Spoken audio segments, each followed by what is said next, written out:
Como ya fue bien explicado, los actuadores eléctricos sirven mediante la corriente eléctrica. Existen actuales actuadores eléctricos que consumen una considerable cantidad de energía, como es el caso de los motores CD. En la actualidad se ocupan muchos de estos motores, las electroválvulas, que se encuentran en sistemas hidráulicos, más que nada para tener prevenciones a futuro, y los relevadores que sirven para prácticas o para sistemas operativos. También en la actualidad el avance tecnológico se observa como se utilizan diferentes dispositivos para inmuebles. Se pueden implementar en casas, en oficinas, ya dependiendo de las necesidades de las personas. Actuadores neumáticos. Se les llama así a los mecanismos que convierten la energía del aire comprimido en trabajo mecánico, aunque en esencia son idénticos a los actuadores hidráulicos. El rango de compresión es mucho mayor en este caso, además de que hay una pequeña diferencia en cuanto al uso y en lo que se refiere a estructura. Debido a esto, tiene poca viscosidad. En esta clasificación aparecen los fuelles y diafragmas que utilizan aire comprimido y también los músculos artificiales de hule que útilmente han recibido mucha atención, como lo son de efecto simple, cilíndrico neumático, actuadores neumáticos de efecto doble, con engranaje, motor neumático con veleta, con pistón, con una veleta a la vez, múltiples veletas, motores rotatorios con pistón, de ranura vertical, de émbolo, fuelles, diafragmas y músculos artificiales, cilindro de simple efecto, cremallera transformador en un movimiento lineal, en un movimiento rotatorio y no superan los 360. El rotativo de paleta son elementos motrices destinados a propiciar un giro limitado en un eje de salida. La presión del aire actúa directamente sobre una o dos placas, imprimiendo un movimiento de giro. Estos no superan los 270 grados y los de paleta doble no superan los 90 grados. Mi nombre es Herrera Martínez César Iván.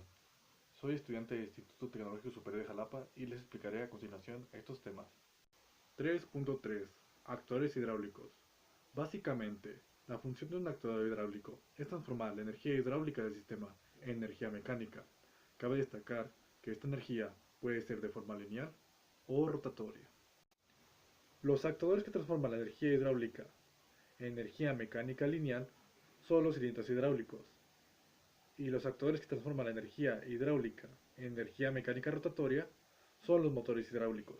Los actuadores hidráulicos son siempre el primer elemento a considerar durante el diseño de un sistema hidráulico o máquina hidráulica, ya que estos deben de obedecer ciertos parámetros de diseño como lo pueden ser el torque, la fuerza, la velocidad o la posición. Unidad 4. Bueno, este tema es tipo de válvulas. Es un dispositivo con características móviles que permiten abrir y cerrar una vía de circulación con el fin de permitir, prevenir o controlar el flujo de fluidos. Bueno, los componentes de una válvula. Esta consta de cuerpo, que es la parte a través de la cual transcurre el fluido. El obturador es el elemento que hace que la sección de paso varíe regulando el caudal y por lo tanto la pérdida de presión. El accionamiento es la parte de la válvula que hace de motor para que el obturador se sitúe en una posición concreta. Puede ser motorizado, mecánico, neumático, manual o electromecánico. El cierre. Une el cuerpo con el accionamiento. Hace que la cavidad del cuerpo y del obturador donde hay fluido sea estanco y no fuge. Vástago. Es el eje que transmite la fuerza del accionamiento al obturador para que este último se posicione. Tenemos los tipos de válvula, que una de las cuales es la de tipo bola. Es un tipo de válvula muy versátil porque la palanca solo se debe girar 90 grados para cerrar o abrir velozmente esta válvula. Esta válvula es popular en la industria debido a su facilidad de operación y diseño pequeño. Es una excelente opción para cuando no se requiere una regulación del fluido, ya que ese tipo de válvula opera mejor totalmente cerrada o totalmente abierta. Tenemos la válvula de aguja. Es la más precisa entre las válvulas que se encuentran. Este tipo de válvula se caracteriza por tener un mecanismo de operación fino. Al girar el volante estableciendo un vástago en forma de aguja que paulatinamente regula el fluido con estrangulamiento fino y preciso. Esta válvula es útil para aplicaciones de altas precisiones, grandes temperaturas o requerimientos sanitarios y de instrumentación. Tenemos la válvula tipo globo. Estas válvulas permiten regular el paso del fluido, el cual al pasar por la válvula cambia de dirección debido a su diseño, por lo que ofrece una gran resistencia a su circulación. Con estas válvulas es posible alcanzar un cierre hermético. El fluido sufre una desviación en su recorrido en el interior de la válvula y las pérdidas de carga son significativas. Tenemos la válvula de compuerta. Se utilizan principalmente para dejar pasar o no un fluido y no están diseñadas para regularlo, lo que indica que deben estar completamente abiertos o completamente cerrados para que sus interiores no sean desgastados prematuramente por el fluido y su precisión y así evitar que tengan fugas. El tema 3.5 trata sobre otros tipos de actuadores, es decir, no se enfoca solo en los actuadores eléctricos o los actuadores hidráulicos, que son los más comunes en la industria, pero vamos a abordar otro tipo como los actuadores lineales o los actuadores Lorentz, actuadores de tubo de carbono nano, actuadores térmicos, actuadores de plasma y actuadores de cinturón rígido. En el primer lugar tenemos a los actuadores lineales. El movimiento creado en recto es debido a los actuadores lineales, es decir, las transformaciones eléctricas a movimiento son dados por estos actuadores, es decir, se les introduce una señal y esta señal es convertida a un movimiento lineal. Los actuadores Lorentz o actuadores magnéticos. Los actuadores Lorentz trabajan en la corriente eléctrica de la presencia y el campo magnético. Es un actuador que puede manejar o aprovechar mucha fuerza. También cuando se requiere un movimiento de gran ancho de banda, hay una necesidad de Lorentz o de actuadores magnéticos. Y para finalizar, los actuadores de cinturón rígido. Estos actuadores, como el nombre lo menciona, son de empuje, tracción y elevación. Es decir, estos actuadores son utilizados para desplazar cargas dinámicas desde 230 libras y pueden ser movidas hasta 3 pies aproximadamente. Es necesario tener diferentes criterios de selección para tener un buen actuador eléctrico hidráulico o dependiendo de las necesidades que queramos. El principal criterio de selección es el voltaje, no pasando de los 45 volts, el torque, la fuerza aplicada dentro de un sistema, el tiempo de maniobra, la temperatura, los conectores, el peso y el ángulo de la maniobra. En el tiempo de obra es importante resaltar porque todos los actuadores algunas veces suelen ser un poco lentos dependiendo el sistema que se requiere. Los hidráulicos es necesario utilizar la temperatura, ya que al tener varios sistemas diferentes de agua es importante tener en cuenta la temperatura. El subtema 4.1, aplicaciones de sistemas de lazo abierto y lazo cerrado, nos explica básicamente en qué consiste un sistema de control de lazo abierto y un sistema de control de lazo cerrado. En el lazo abierto generalmente son manuales, es decir, requieren a una persona que ejecute una acción que indique al sistema qué hacer. La estabilidad del sistema no es un problema importante en este tipo de sistemas y es más fácil de lograr. Son aplicables cuando se conoce con anticipación las entradas y no existen perturbaciones significativas. Se usan componentes relativamente precisos y baratos para obtener un control adecuado. En cambio, en un sistema de lazo cerrado, estos, por el contrario, a ser manuales, son completamente automáticos y operan sin interrupción ni participación externa. Algunas de las variables que podemos encontrar en un sistema de control de lazo cerrado podrían ser tanto instrumentos de medición, que podrían ser conjunto de sensores o como aparatos externos al equipo, como señal de retroalimentación, valor de referencia, comparador, señales de errores, actuadores, como los que vimos en la unidad pasada, variable manipulada, perturbación, controlador. Esto es todo lo que engloba un sistema de lazo cerrado. Es decir, por sí mismo puede detectar los niveles y a la vez actuar si es necesario. por decir algo, un sistema en el que la detección de nivel tiene que estar siempre en un estándar y si le falta podría activar algún tipo de bomba. O de lo contrario, si está en algún tope, cerrar la válvula para que ésta no sobrepase el límite. Y lo que conlleva a estos circuitos lo irán explicando mis compañeros a continuación. Métodos de control aplicados en instrumentación. Los actuadores o elementos finales de control pueden hacer correcciones en varias formas. Tenemos unos 4 puntos. El primer punto, en caso de ser una válvula, puede abrir o cerrarse instantáneamente. 2. Puede abrir o cerrar la válvula lentamente a una velocidad constante mientras se mantenga la desviación. 3. Puede abrir la válvula en mayor grado cuando la desviación es más rápida. 4. Puede abrir la válvula un número de vueltas constante por cada unidad de desviación. Estas correcciones son hechas por el controlador. En los sistemas industriales se emplean básicamente uno o una combinación de los sistemas de control. Tenemos dos posiciones todo o nada, on-off, proporcional, proporcional integral, proporcional derivativo, proporcional integral derivativo. Velocidad o la posición. Unidad 4. 4.2.1. Controlador de dos posiciones con histéresis. La salida del controlador de dos posiciones solo puede cambiar entre dos valores, al igual que dos estados de un interruptor. El controlador no tiene la capacidad para producir un valor exacto de la variable controlada para un valor de referencia dado, pues el controlador produce una continua desviación del valor de referencia. La acción del controlador de dos posiciones tiene un simple mecanismo de construcción. Por esta razón, este tipo de controladores es de los de más amplio uso y comúnmente utilizados en sistemas de regulación de temperatura. Los controladores mecánicos de dos posiciones normalmente poseen algo de histéresis. Por el contrario, los controladores electrónicos usualmente funcionan sin histéresis. La histéresis está definida como la diferencia entre los tiempos de apagado y encendido del controlador. El usar un controlador de acción de dos posiciones da como resultado una oscilación de la variable controlada X. Proporcionalidad. Para un controlador con acción de control proporcionalidad se rige con la siguiente ecuación, donde la relación entre la salida del controlador UT, la señal de error ET y KP se considera la ganancia proporcional cualquiera que sea el mecanismo real y la forma de la potencia de operación. El controlador proporcional es en esencia un amplificador con una ganancia ajustable. El controlador proporcional es el tipo más simple de controlador, con excepción del controlador de dos estados, el cual se rige con la siguiente ecuación,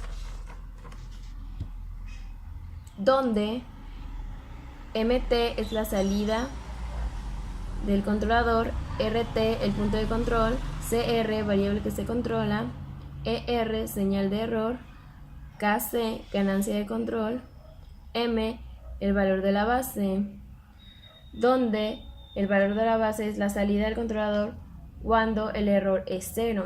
Un ejemplo de todo esto es un controlador de acción inversa.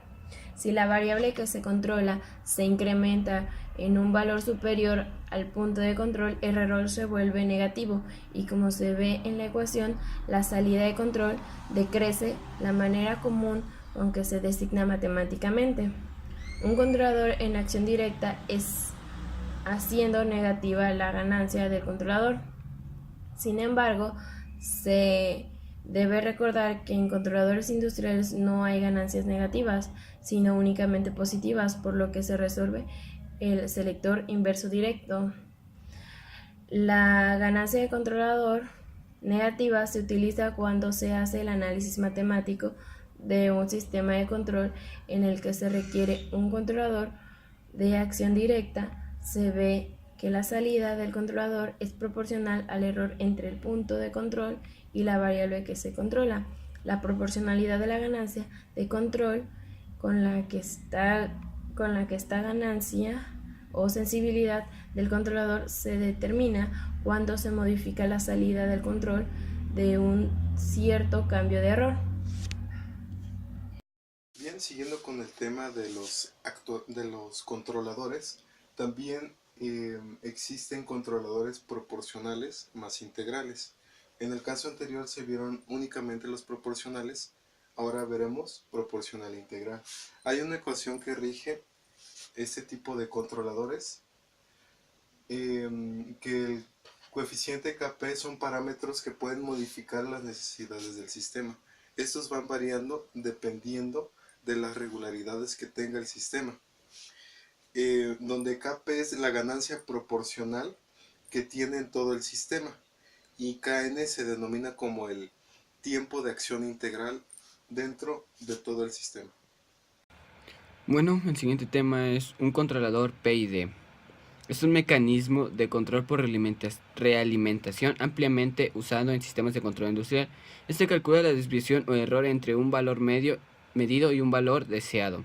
El algoritmo del control PID consiste en tres parámetros distintos: el proporcional, el integral y el derivativo. El valor proporcional depende del error actual, el integral depende de los errores pasados y el derivativo, que es en el cual nos centraremos, es una predicción de los errores futuros. La suma de esas tres acciones es usada para ajustar el proceso por medio de un elemento de control, como la posición de una válvula de control o la potencia suministrada en un calentador.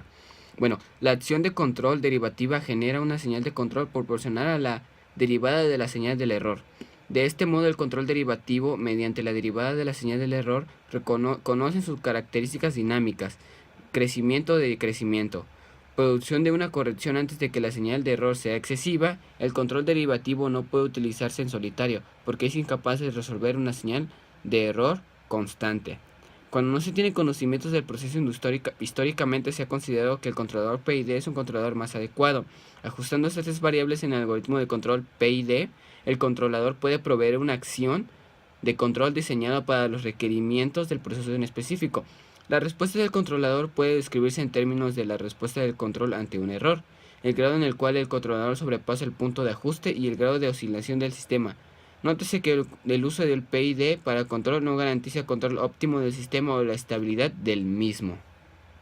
4.2.5 Proporcional, integral, derivativo.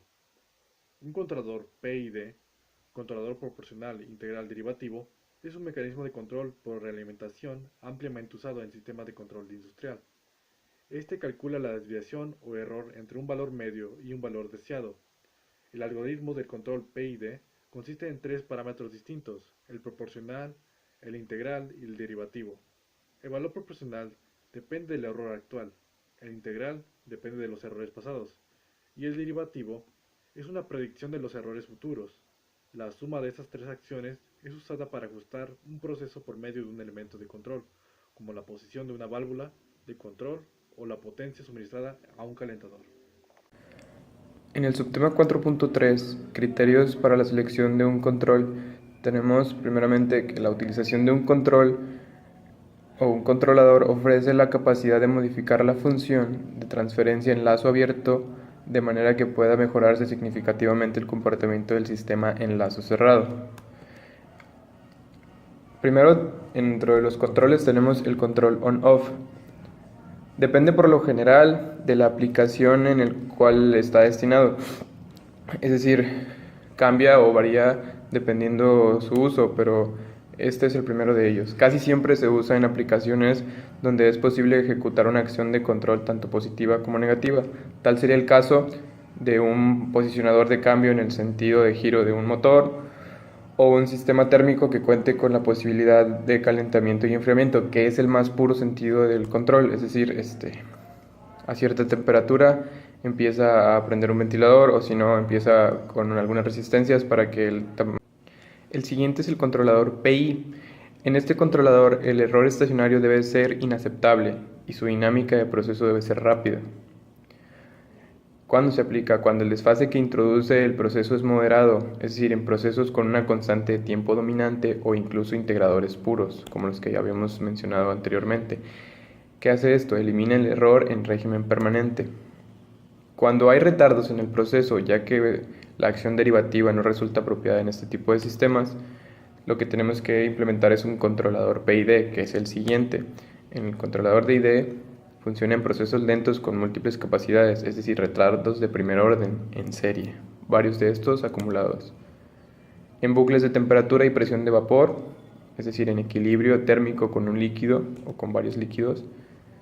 o si bien cuando la dinámica es lenta, pues la acción produce respuestas más lentas con grandes oscilaciones. Y puede implementarse también si no hay ruido y se desea incrementar la velocidad de respuesta, es decir, si la acción derivativa no es suficiente para la función de respuesta, se puede implementar un control PID para optimizar eso. El siguiente es el controlador P. En ciertos tipos de procesos es posible trabajar con una ganancia elevada sin tener ningún problema de estabilidad en el controlador.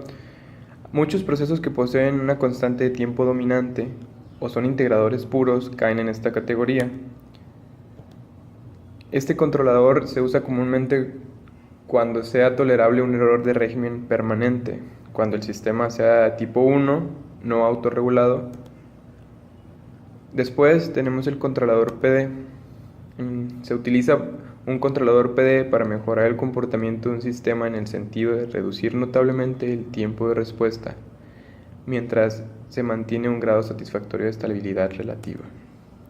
Su capacidad para aumentar la ganancia de lazo puede también permitir un incremento en el valor de coeficiente estático de error, pues la acción derivativa es sensible al ruido, ya que a altas frecuencias tiene una ganancia relativamente alta, por lo tanto, en presencia de altos niveles de ruido se debe limitar dicha ganancia.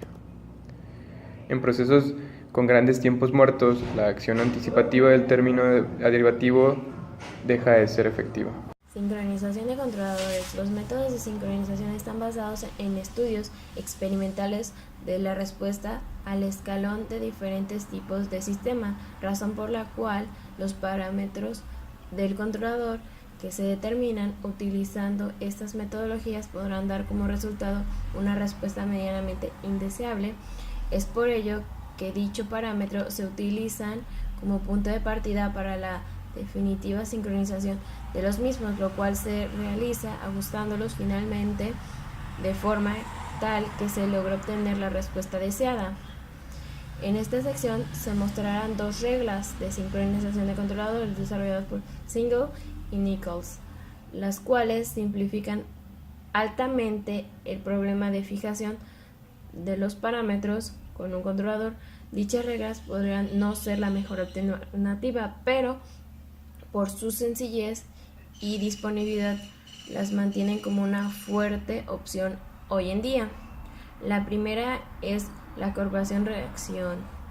En este método, la respuesta de planta al aplicar un escalón unitario debe tener el aspecto de una curvatura en forma de S. Esto se ve más gráficamente en el caso en que la curva no presente esta dicha forma, no es posible aplicar este método.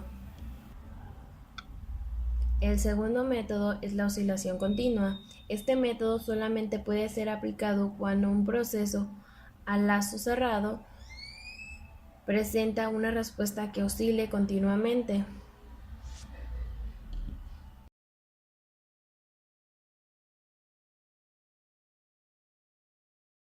En la industria en general, se necesitan sistemas que controlen diferentes procesos para su buen funcionamiento. Esto se puede lograr a través de un controlador PID o controlador proporcional integral derivativo, que no es más que un mecanismo de control para la alimentación ampliamente usado en sistemas de control industrial. Este calcula la desviación o error entre un valor medio y un valor deseado. Para mostrar su gran utilidad, presentaremos un control PID de luminosidad usando Arduino y un foco.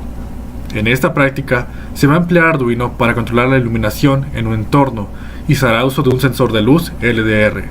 Un LDR es un transistor que varía su valor de resistencia eléctrica dependiendo de la cantidad de luz que incide sobre él. Se le llama también fotorresistor o fotorresistencia. La información de luz será leída a través de Arduino y dependiendo del valor de referencia o cantidad de luz deseada, se determinará la intensidad de luz en la bombilla. El esquema general del sistema de control se representará en el diagrama de bloques.